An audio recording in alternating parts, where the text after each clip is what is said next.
안녕하십니까, 이리온 스튜디오입니다. 매크로 요즘 녹음 많이 안 했는데 일단 경상수지 나온 거는 좀 체크해 봐야 될 것 같아서, 그래서 우영희 연구원이 오랜만에 봤더니 굉장히, 오늘 봤더니 그 옷이 이쁘네요. 네, 생각하고 입고 왔습니다. 뭐 말도 안 되니 거짓말, 이제 거짓말도 네. 많이 들었는데 갑자기 지금 녹음하는 건데, 네. 그래요. 얘기 좀 들어볼게요. 이게 사실 수출이나 이제 경상수 쪽에 변화가 있어야 이게 뭔가 좀 어떻게든 간에 수출입이 좀 변화가 있어야 이게 시그널이 나오는 건데 어떤 상황인지. 네, 5월 경상수지 발표가 어제 됐는데요. 이게 근데 조금 우려스러웠던 부분은 뭐였냐면은 이제 4월 달에 적자였었어요. 이게 5월 달에는 흑자 전환된다고 얘기가 나왔던 터라서 사실 이번 뉴스 가지고 되게 긍정적으로 해석하는 건 조금 무리가 있다고 생각을 하는 거고요. 일단은 말씀드리자면은 5월 경상수지 같은 경우가 전월에 마이너스 33억 적자에서 이제 5월 달에 22.9억 달러로 증가를 했습니다. 4월 달부터 먼저 말씀드리자면은 일단 그 두 가지 요소 때문에 크게 빠졌었어요. 첫 번째로는 이제 코로나19 때문에 글로벌 교역량이 줄다 보니까 한국 역시 수출이 부진이 했고, 그 결과 이제 한국의 수출 이제 부분이 부진하면서 상품 수지, 서비스 수지가 부진했습니다. 그렇기 때문에 조금 빠졌던 이유가 있었고요. 두 번째로는 이제 4월 달에 외국인 대상으로 배당금 지급이 있었습니다. 그림 보시면은 여기 페이지 4페이지인데요. 그림 이제 12번, 13번 보시면 될 것 같아요. 배당이 삐쭉삐쭉하게 튀어나왔던 게 계절적 요인이라 보시면 될 것 같고, 일단 4월 달에 이렇게 배당 지급이 많았기 때문에 지난 4월 달에 본원 수지 측면에서 많이 빠졌다라 보시면 될 것 같습니다. 그래서 5월 달 같은 경우는 4월 달에 배당 그 지급이 없었기 때문에 계절적 요인이 좀 해소되면서 본원 수지 측면에서 좀 개선됐는데요. 근데 좀 자세하게 보신다면은 이제 5월 달에도 수출입 보시면은 상품 수지가 조금 흑자를 기록했지만 조금 부진했다라고 보고 있습니다. 일단 두 가지로 설명드릴 수 있을 것 같은데, 일단 첫 번째로는 주요국 경제 봉쇄 조치가 5월 중순부터 개시가 됐잖아요. 그렇기 때문에 5월 달에 이제 또 수출을 그렇게 긍정적이지 못했던 이유라고 보고 있는 거고요. 두 번째로는 일단 전년 동월 대비해서 이제 우리나라 이제 국민들이 받는 배당 수입 역시 조금 기저 효과가 있었기 때문에 경상수지 증가가 조금 제한적으로 증가를 했다라 보고 있습니다.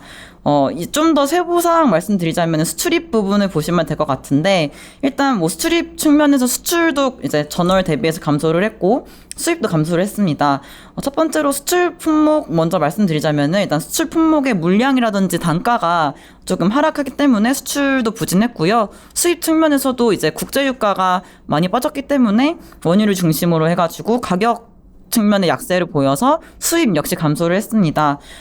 이러한 가운데 이제 서비스 수지 같은 경우는 이제 운송이랑 여행 수지가 좀 개선이 됐습니다. 페이지 3페이지 그림인데 이제 거기 10번, 11번입니다. 지난 2월, 1월 기점으로 이제 조금 상승하고 있는 상태인데 여행 수지 같은 경우는 아직도 마이너스인 상태고요. 운송이 이제 이번에 조금 플러스로 올라왔습니다. 여행 안 가니까 여행 수지가 좋겠지 뭐. 이게 여행 안 가서 좋은 게 아니고 여행 그 지급보다 그러니까 지급이 더 많이 줄었기 때문에 개선된 거예요. 그러니까 네, 돈을 이제 안 쓰다 보니까 그게 줄어든 거고, 사실 이게 근데 증가했다고 보기 어려운 거잖아요. 솔직히 긍정적으로 보기는 어려운 거지만 아무튼 개선된 거는 뭐 사실이다 보고 있습니다.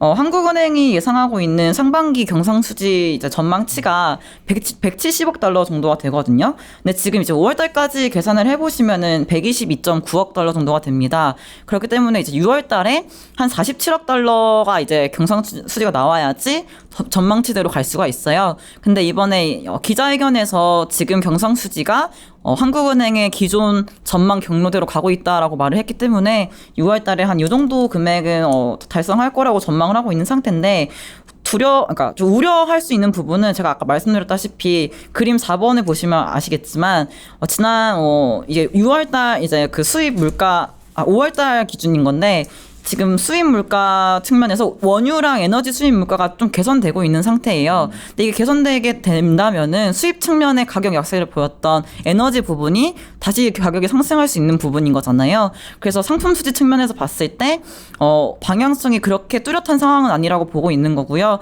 더욱이 더 우려가 되는 거는 글로벌 교역이 그래도 조금 개선이 되고 있지만 상품 수지를 이렇게 빠르게 증가시킬 만큼의 개선이 되는 모습은 안 보이기 때문에 조금 우려스럽다라 보고 있습니다. 여기 페이지 2페이지 5번 보시면은 6월달 이제 수출입 통관 기준 데이터 나왔어요. 근데 이제 5월달을 이제 바닥으로 해서 조금 개선이 된 상태이기 때문에 6월 경상수지 측면에서 수출입 부분이 같이 조금 상승할 거라고 기대가 되는 부분이 있지만 그래도 말씀드렸다시피 조금 확신을 하긴 좀 어렵다고 생각을 하고 있는 건데 페이지 3페이지 보시면은 기자회견에서 어떤 얘기가 나왔냐면 아까 제가 말씀드렸다시피 한국은행 전망치대로 갈 수 있느냐라는 질문에 대해서 어떻게 답변을 하셨냐면은 일단 한국의 그 경상수지 상품 수지랑 밀접한 부분인 대중국 수출이 개선되고 있는 모습이 보인다라고 말을 했어요. 그래서 그림 넣어놓은 건데 일단 그림 8번에 보시면은 이제 한국 그 상대국, 무역 상대국 중에 비중들을 그려놨습니다. 이게 지금 올해 데이터 기준으로 6월 달까지 합친 거를 기준으로 비중을 준 거고요. 보시면은 중국 같은 경우가 25%를 차지하고 있는 상태인데 이제 이러한 대중국 무역 수지가 그림 9번 보시면은 개선이 되고 있잖아요. 그래서 이걸 얘기하면서 그래도 상품 수지 뭐 조금 좋을 것 같다라고 말을 한 것 같고요. 여기 그림 17번 보시면은 국내 이제 한국인의 해외 투자, 외국인의 국내 투자를 그려놨습니다. 근데 재밌는 거는 한국인의 투자는 해외 투자는 늘어난 반면에 이제 외국인의 투자는 좀 줄었어요. 근데 좀 더 상세하게 설명드리자면은 이제 국내 이제 한국인들의 해외 투자 같은 경우에는 채권 투자가 좀 감소를 했고요. 반면에 주식 투자가 크게 증가를 했습니다. 반면에 외국인 같은 경우는 채권을 투자를 많이 했고 주식을 이제 많이 투자를 안 했기 때문에 나타난 건데, 근데 이제 합해 보시면은 외국인들은 전반적으로 투자를 좀 안 했다라고 결론이 나와 있고 5월 달에는 이제 국내 한국인들은 해외에 투자를 많이 했다 이 정도 생각하시면 될 것 같습니다. 그래서 아무튼 6월 경상 수지가 40억 달러, 47억 달러 이상이 나온다면은 전망대로 가는 그림이겠지만 이게 나올 수 있는지 아직은 조금 우려스러운 부분이 남아 있다 이 정도 생각하시면 될 것 같습니다. 네. 그래요. 이게 왜냐하면 뭐 다 아는 내용일 수도 있는데 체크는 해봐야 될 것 같고 뭐 예상 범위 내에 아직 진행되고 있는 거지 현재 상황. 그림이요? 네, 그런 것 같고요. 근데 제가 계산을 해보니까 47억 달러가 막 어려운 숫자는 아니에요. 지금 6월달 통관 기준으로 했던 수출입 이제 그 증가율을 조금 기존 이제 과거 사례 봐가지고 조금 계산해서 보니까 47억 달러가 그렇게 뭐 터무니없는 숫자는 아니기 때문에 전망 경로대로 갈 수 있는 확률이 높은데요. 근데 다만 이제 6월 달에 얼마만큼의 이제 수출 이제 여기 우리나라 수출입 경상수지 측면에서 개선될지는 조금 아직까지는 조금 우려스러운 부분이 있기 때문에 확신하기는 좀 어렵다. 이 정도 생각하시면 될 것 기본 같습니다. 시나리오로 진행되고 있다고 더 악화되는 가을 시나리오는 할 필요는 없겠죠 경제. 어차피 6월은 지난 데이터기 때문에 이게 2개월 정도 레깅이 되는 거잖아요, 숫자가. 그래서 6월달 경상 수지가 나쁠 것 같지는 않은데요. 그렇다고 뭐 이 데이터만 보고 너무 긍정적으로 해석하긴 지난 데이터기 때문에 좀 어렵지 않을까 생각하고 있습니다.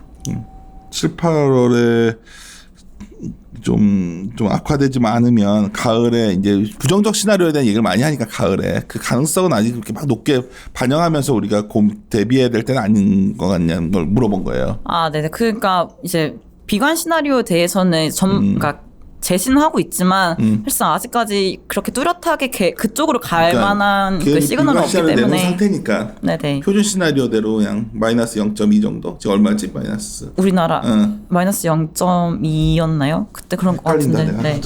그랬던 것 같은데.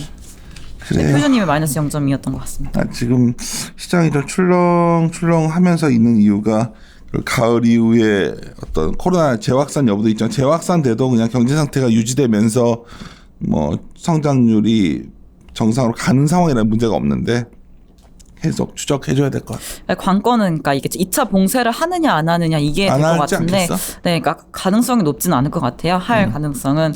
근데 다만 문제가 되는 거는 어제도 그랬듯이 연준 이제 그 관련 그 연준 지역 연은 의장들이 말을 하는 거는 일단 그 코로나19 때문에 조금 경제 그 봉쇄 조치를 완화했지만, 그러니까 재개되는 시점이 계속 이렇게 늦어지고 그 차질이 생기다 보니까 속도가 좀 빠르지 않을 것 같다, 더딘 것 같다라는 말이 나오면서 조금 어제 증시가 안 좋았던 걸로 판단이 되거든요. 그래서 아직까지 연준 의사들 말만 보자면은 일단 경제의 속도, 회복 속도가 빠를 것 같지는 않지만 일단 저희 하우스 이코노미스트도 말을 하겠지만 2분기가 바닥인 거는 맞는 것 같고 이제 이게 언제 빠르게 회복되는 건 좀 힘든 상황인 것 같다. 이 정도 생각하시면 될 것 같아요. 알겠습니다. 그러다 보니 5분 좀 데이터를 자료 뽑아서 직관적으로 좀 데이터를 보시면 더 와닿으실 것 같으니까 마무리 짓고 다음 주에 저 아까 말했던 세미나 준비 좀 잘 해주시고 네. 알겠습니다. 예, 마무리 짓도록 하겠습니다. 네. 함께 고민하시죠. 고민하시죠.